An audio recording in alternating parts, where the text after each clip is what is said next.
Dans le typé numéro 3, nous allons étudier le chargement et le déchargement d'un condensateur.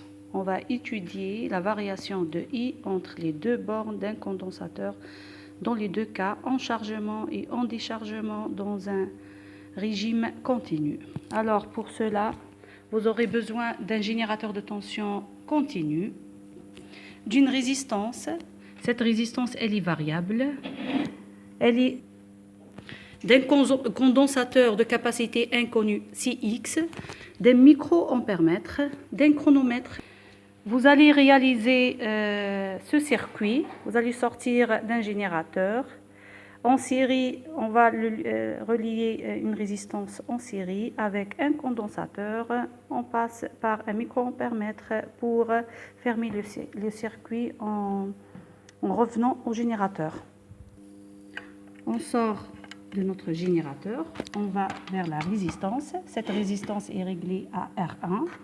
On sort de la résistance, on va vers vers le condensateur et on doit respecter la polarité. On entre de plus et on sort du moins. On sort du condensateur, on va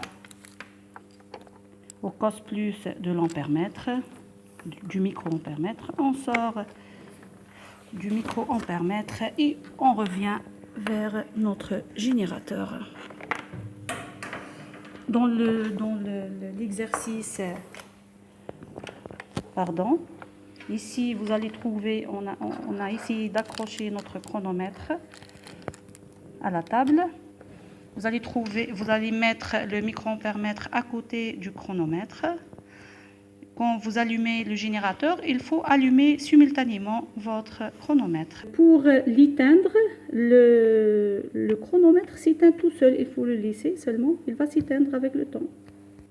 Préalablement, réglez votre microampèrmètre sur le calibre 100 microampères et vous allez lire sur l'échelle 100.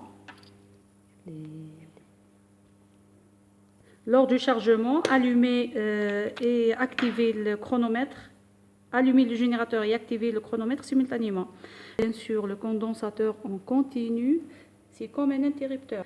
On détecte le passage d'un courant maximal, mais avec le temps, ça finit par tendre vers zéro.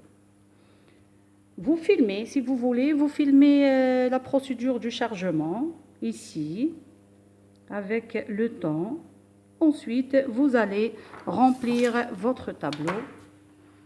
Ici, pour la résistance 1, on va mettre le chargement. Pour le déchargement, pour la même résistance, on va mettre les valeurs dans le tableau 2. On va refaire la même chose pour une résistance R2. Chargement, ici, déchargement. Pour les autres questions, consultez votre partie théorique. On peut remarquer ici, généralement, votre condensateur se charge dans un temps de 4 à 5 minutes. Si ça dépasse les 5 minutes, il faut éteindre. Probablement, votre condensateur est saturé. Quand le condensateur se charge totalement, vous allez trouver votre aiguille, il arrive à 0. On remarque qu'aux alentours de 4 minutes, on a notre aiguille qui arrive qui s'approche de 0.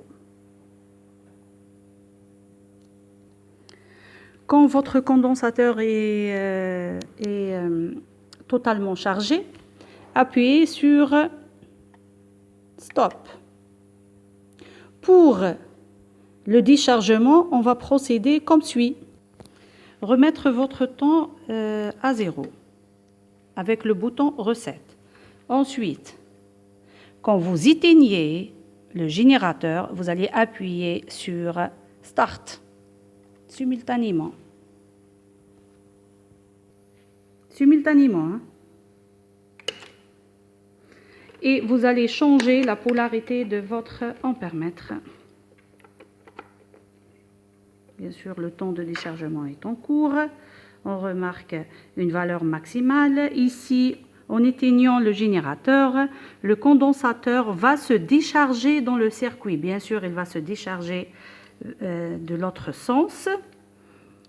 C'est pourquoi on doit inverser les cos de notre ampèremètre pour bien lire la valeur maximale qui va tendre vers 0 en déchargement.